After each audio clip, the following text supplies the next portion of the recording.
এই বানসারামপুরে আমি অনেক বছর ধরে আসি।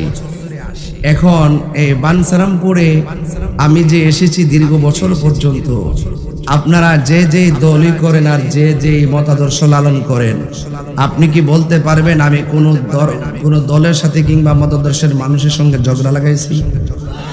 আমি কি এরকম কোনোভাবে কথা বলছি যে কথার দ্বারা বানসারামপুরের শান্তিপ্রিয় জায়গাটি অশান্তি হবে, এরকম কোনো কথা বলছি?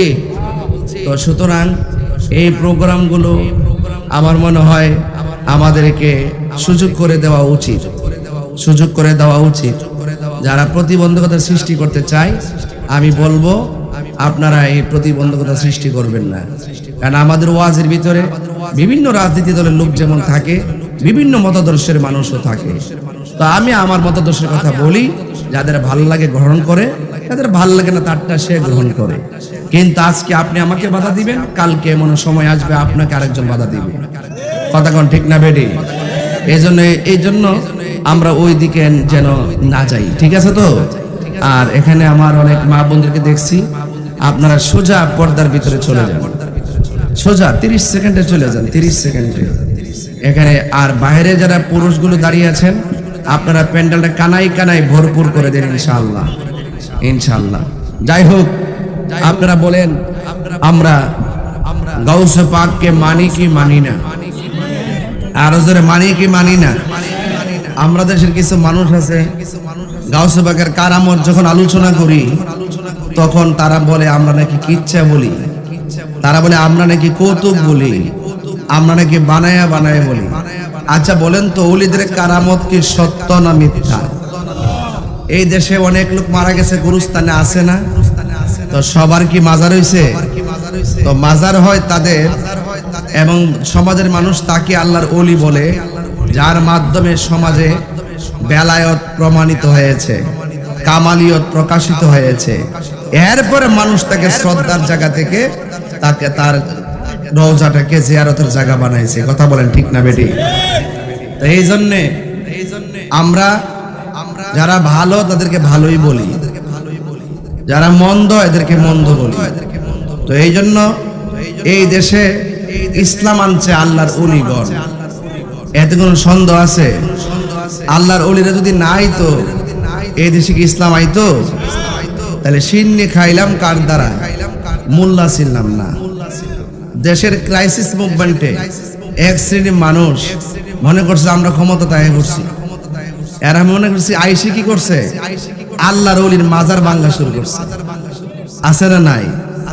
তো আমি কিন্তু ডরাইছি না, আমি কিন্তু এটার প্রতিবাদ করছি। আল্লাহর রহমতে এগুলো এখন ভাঙা বন্ধ হয়েছে।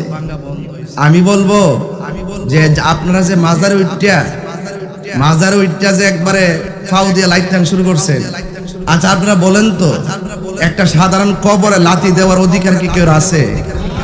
তো যারা এরকম ভাবে দুনিয়ার স্বার্থ সিদ্ধি হাসিলের জন্য আল্লাহর ওলির বিরুদ্ধে যাবে, এখন তাদের ফায়সালা কি হবে এই ব্যাপারে আমার আল্লাহ বলছেন, মান আদালি ওয়ালিয়ান ফাকাদ আযানতুহু বিল হারবে। যারা ওলি আল্লাহর বিরুদ্ধে কথা বলবে তাদের জন্য ডাইরেক্ট যুদ্ধের ঘোষণা করেছেন একজন। জবান খুলে বলেন তিনি কে? আরো বড় করে তিনি কে? আমাদের কিছু করতে হবে না, দেখবেন এমন ভাবে গজব করবে আপনি টেরও পাবেন না। এই জন্য ওলি আল্লাহরা আছে বলি এই পৃথিবীটা নিয়ন্ত্রিত, ঠিক কিনা? ওলি আল্লাহ হলো টাওয়ার। এই দেশে রবি সিম আছে কিনা? রবি সিম থাকলে চলবে নাকি টাওয়ারও লাগবে? টাওয়ার লাগবে। ওই টাওয়ার থেকে রবি সিম কানেক্ট নেয়, এরপরে সাপ্লাই দেয়। তো ঠিক এভাবে আল্লাহর ওলিগণ এই দুনিয়াতে এক একটা টাওয়ার, আল্লাহ এই টাওয়ার গুলা সেটিং করে দিয়েছেন। এক সাইডে দিয়েছেন কুতুবের টাওয়ার, আরেক দিকে আবদালের টাওয়ার, আরেক দিকে গাউসের টাওয়ার, আরেক দিকে ওলি আল্লাহদের টাওয়ার।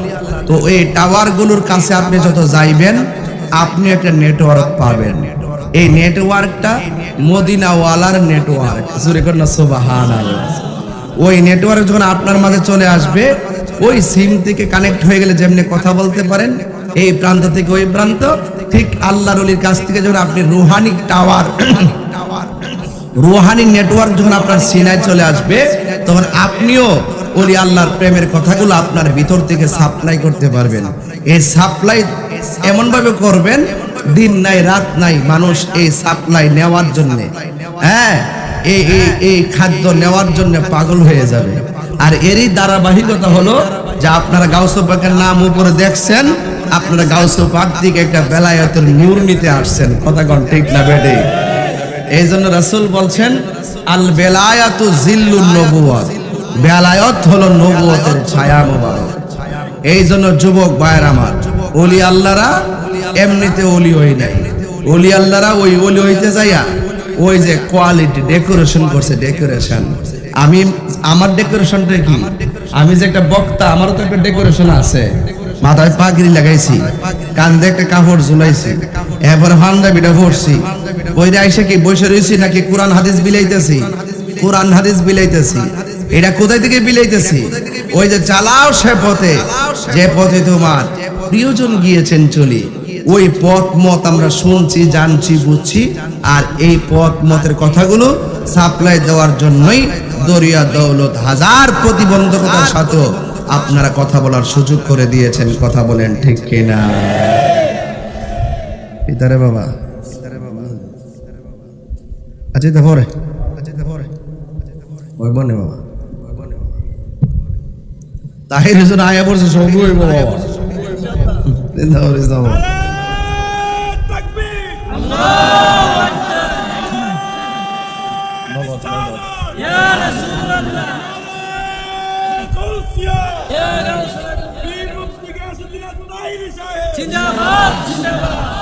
তাইলে হুজুর গাউসুল আজম আব্দুল কাদের জিলানী তিনি ওলি, তিনি কি? এবার আসেন আসল কথা কইয়া দিই। তিনি কিন্তু আমরা তথাকথিত দেশের মধ্যে যে ওলি আল্লাহ এরকম না। আমার দেশের ওলি আল্লাহ হইতেছে তারা রিয়াজতের মাধ্যমে। কিসের মাধ্যমে? আর আব্দুল কাদের জিলানী রহমতুল্লাহ দুনিয়াতে আয়েশা রিয়াজতের মাধ্যমে ওলি হইছে না, উনি মায়ের পেট থেকে ওলি হইয়া দুনিয়াতে আসছে। এটারে বলা হয় মাদার জাত ওলি। এটা কি বলা হয়? মাদার জাত ওলি। গাউসে পাক যখন তার মায়ের পেটের মধ্যে ছিল, ওনার আম্মার নাম হইল হযরতে উম্মুল খায়ের ফাতেমা, ওনার আব্বার নাম হইল আবু মুসা আবু সালে মুসা জঙ্গি রহমতুল্লাহ আলাইহি। তো ওনার আম্মার পেটের মধ্যে যখন উনি ছিল, তখন ওনার আম্মা যখন হাসি দিত, হাসি দেওয়ার পরে পড়তো আলহামদুলিল্লাহ, তখন পেটের ভিতর দিকে গাউসে পাক জবাব দিত ইয়ারহামুকাল্লাহ। তো এটা কি সাধারণ বান্দার পক্ষে সম্ভব? এই জন্য তিনি জবাব দিয়া প্রমাণ করলেন যে এটা যে উনি যে মাদার জাত ওলি। কথা বলেন ঠিক কিনা? এই জন্য আল্লাহ রাব্বুল আলামিন কোরআনুল কারীমের মধ্যে বলেছেন, ইয়া আইয়ুহাল্লাযীনা আমানু তাকুল্লাহা ওয়া কুনু মা'আস সাদিকিন।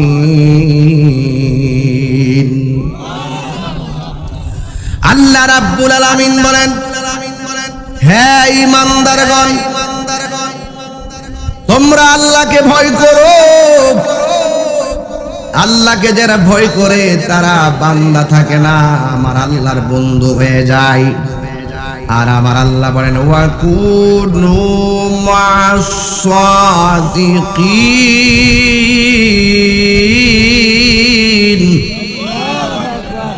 ভিতরে সাউন্ডটা তো লাগে, মনিটরটার বক্সটা। আল্লাহ রাব্বুল আলামিন বলেন, হ্যাঁ ঈমানদারগণ, তোমরা আমি আল্লাহকে ভয় করো। তার মানে প্রমাণ হয়ে গেছে আল্লাহকে ভয় করবে ঈমানদারেরা। বেঈমানের অন্তরে আমার আল্লাহর ভয় থাকবে না। আর আল্লাহর ভয় যার অন্তরে থাকবে, রোজা তাইকা পানির নিচে যাইয়া পানি পান করতে গেলেও সে হাজারবার চিন্তা করবে, আমারে কেউ দেখে না, একজন দেখতেছেন, জবান খুলে বলেন তিনি কে? আমার যুবক ভাইয়েরা, আমার মুরব্বী বাবাজিরা, আল্লাহ বলছেন ওয়া কুনু মা'আস সাদিকিন, তোমরা সত্যবাদীদের সঙ্গী হয়ে যাও। এই দেশে হাজার মানুষের মাঝে ভেজাল আছে, যারা আল্লাহর ওলি তাদের মাঝে কোনো ভেজাল নাই। কথা বলেন ঠিক কিনা? এই মাহফিলে অনেক ওলি আল্লাহ ফাঁকে ফাঁকে বসে আছে, আমরা চিনি না। কথা বলেন ঠিক কিনা? আমার নবী বলে কোন কোন বাড়িতে এমন কিছু পাগল আসবে যাদের মাথার চুলগুলো এলোমেলো, যাদের গায়ের মধ্যে সালা পড়ে রাখছে, যাদের খানা খাদ্যের কোনো খবর নাই। আল্লাহর হাবিব বলে এদেরকে তোমরা ধমক দিয়া কথা বইলো না। এই দেশের মধ্যে ম্যাক্সিমাম কুতুব যারা হবে তাদের এই রকম আলামত হবে। এরা জীর্ণ শীর্ণ, কাপড় চুপুর এলোমেলো, সালা পইরা, মাথার চুল লম্বা টম্বা কইরা এলোমেলো কইরা রাস্তাঘাটে চলাফেরা করে। তোমার চোখে এটারে দুনিয়ার পাগল মনে হতে পারে, কিন্তু তার নামটা আমার আল্লাহর প্রেমিকের খাতায় আমার আল্লাহ তুলে রেখেছে। এই জন্য আমার যুবক ভাইয়েরা, আমার মুরব্বী বাবাজিরা, আল্লাহ রাব্বুল আলামিন কুরআনুল কারীমের মধ্যে বলে দিয়েছেন, আলা ইন্না আউলিয়া আল্লাহি লা খাউফুন আলাইহিম ওয়ালা হুম ইয়াহজানুন।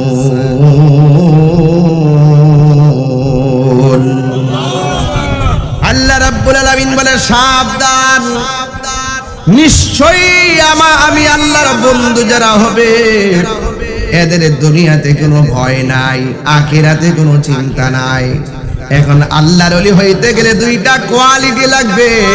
এক নম্বর কোয়ালিটির নাম হলো ঈমান, দুই নম্বর কোয়ালিটির নাম হলো নেক আমল। এই জন্য ঈমানটা বড় জরুরি রে বাবা, ঈমানটা বড় জরুরি। ঈমান যদি ঠিক না থাকে, গাট্টি গাট্টি পরিমাণ কপালে দাগ ফালায়াও জাহান্নামী। কথা বলেন ঠিক কিনা? আমিলাতুন নাসিবাতুন তাসলা নারান হামিয়া। যাররা যাররা পরিমাণ নেক আমল বদ আমলের হিসাব গ্রহণ করবে একজন, তিনি কে? আবার গাট্টি গাট্টি পরিমাণ আমল কইরা জাহান্নামের আগুনে ডুববো। দেখবেন মসজিদের মধ্যে অনেক নামাজি প্রথম কাতারে দাঁড়ায় নামাজ পড়ে, কিন্তু বাড়িতে খবর নিয়ে দেখা যায় সে 70 নাম্বার 1। কথা কোন ঠিক কিনা? যেই ঘরে সুদ চলে এই ঘরের মধ্যে শান্তি থাকে না। যেই সমাজে সুদের কারবার বেশি সেই সমাজে শান্তি থাকে না। যেই দেশের মধ্যে সুদ চলবে সেই দেশের মধ্যে শান্তি থাকবে না। এখন আপনারা বলেন সুদখোরের সাথে আমাদের কোনো সম্পর্ক আছে?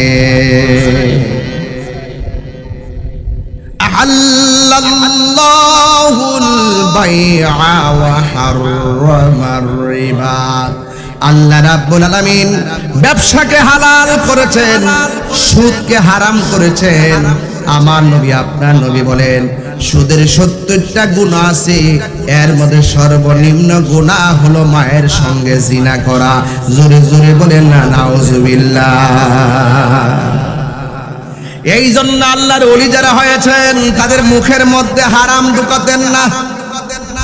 যারা আল্লাহর ওলি হয়েছেন তাদের জবানের মধ্যে কোনো রাগের শব্দ উচ্চারণ করতেন না, কোনো গালি দিতেন না, ঘুষ খাইতেন না, সুদ খাইতেন না, দুর্নীতি করতেন না, দেশের সম্পদ বাহিরে পাচার করতেন না, এবং কোনোদিন মানুষকে ঠকায়া মানুষকে কষ্ট দিতেন না। এই জন্য বান্দা 5 ওয়াক্ত নামাজ পড়লে সাধারণ বান্দা খাঁটি বান্দা হয়। আর 5 ওয়াক্ত নামাজের পাশাপাশি যারা নফল ইবাদত করে বেশি বেশি, আমার আল্লাহ বলেন, আমার নবী বলেন, যারা নফল ইবাদত বেশি বেশি করবে, নফল ইবাদত মানে হলো ওভার টাইম। কথা কোন ঠিক কিনা? বিদেশ যায় দেখবেন বেতন হলো 70,000, ওভার টাইমে 30,000, মোট 1 লাখ বেতন পায়। আল্লাহ রাব্বুল আলামিন হাবিব বলেন ফরজ নামাজ হলো কম্পালসরি, আর নফল নামাজ হলো ওই ওভার টাইম, ওই ফরজের পাশাপাশি কম্পালসরির পাশাপাশি যারা বেশি নফল ইবাদত করবে এরা আর বান্দা থাকবে না, এদেরকে আমার আল্লাহ বান্দা থেকে আমার আল্লাহর বন্ধু বানায়া নিবে। কর্ম করা লাগবে ইনশাআল্লাহ। হুজুর গাউসুল আজম আব্দুল কাদের জিলানী রহমাতুল্লাহি আলাইহি তিনি যখন কোন মজলিসের মধ্যে যাইতো, মজলিসের মধ্যে যাওয়ার পর মানুষ লাইন ধরে বসা ছিল, কিন্তু যাওয়ার পরে মাইক নাই, কোনো মানুষ নাই, কে যেন বলতেছে রাস্তা ফাঁকা করে দাও, জায়গা প্রশস্ত করে দাও, তোমাদের মাঝে আল্লাহর ওলি এসেছে। মানুষগুলা বলতো ইয়া আব্দুল কাদের জিলানী গিলানী, আমরা হাজার মানুষ দাঁড়িয়ে আছি, এই হাজার মানুষ দাঁড়ায় থাকার পর কিন্তু ইয়া আব্দুল কাদের জিলানী কে যেন এটা সম্পূর্ণ ইয়াদ দেন, কি দিছে যে কি এটা ওই বাসের কাছে দেন, বাসের কাছে ওই বাসে দেন, বাসে থাক বসে দেন। মহিলা কি এখানে বসবে নাকি? পাগল নাকি? এই বেড়াই এই 30 সেকেন্ডের ভিতরে যান, আপনারা যান, যান বাড়ির ভিতরে যান, যান যান আম্মা, যান গো মা, যান ভালো করে কই মা, আপনারা যান, আপনারা যান, ভিতরে যান, ভিতরে যান। বহুত লোকে না আইছে, ভিডিও করে ছেড়ে দিব, ভিতরে 2টা মান ঘুরিয়েছে গা। আচ্ছা আচ্ছা আচ্ছা, হ্যাঁ 4টা মাহফিল আমার ক্যান্সেল হয়েছে, কত মানুষ বঞ্চিত হয়েছে। আল্লাহ এর বিচার করুক, আল্লাহর গজব পড়ুক, যাদের মাধ্যমে দিনের মাহফিল বন্ধ হবে, যাদের মাধ্যমে ওয়াজ মাহফিল বন্ধ হবে, আর এই কোরআনের কথা ইসলামের কথা বলার জন্য যারা ষড়যন্ত্র করবে এদের উপর খোদাই গজব পড়ুক। পুলিশ প্রশাসনের 1 সেকেন্ডও দোষ নাই, প্রশাসনের কোনো দোষ নাই, দোষ হলে সমাজের মধ্যে কিছু কীট আছে, ওরা যায় পুলিশের কান বাড়ি করে, থানার কান বাড়ি করে, যাইয়া বলে তাহিরি আসলে মারামারি হবে, অনর্থক এই কথা বলে বলে প্রশাসনের কে ইমেজ নষ্ট করে। এখন প্রশাসন বাধ্য হয়ে যেন বিশৃঙ্খলা না হয় এটা গুছাইয়া দেয়। আসলে কি তাহিরি আসলে কোনোদিন কি বানসার উপর মারামারি হয়েছে? এই হাত তুলে কন্যা গেলে কোনোদিন কি মারামারি হয়েছে? কতগুলো মানুষ, 4টা মাহফিল আমার ক্যান্সেল হয়েছে। যারা এই ষড়যন্ত্রগুলো করেন এগুলো করবেন না। আমরা ওয়াজ মাহফিল করি, আমাদের ওয়াজে সব রাজনীতি দল থাকে, সব মতাদর্শের মানুষ থাকে, ওয়াজ শুনে। আর এই বানসারামপুরটা ভিন্ন একটা উপজেলা, এখানে 80% সুন্নি অধ্যুষিত এরিয়া। কথা বলেন ঠিক না বেটে?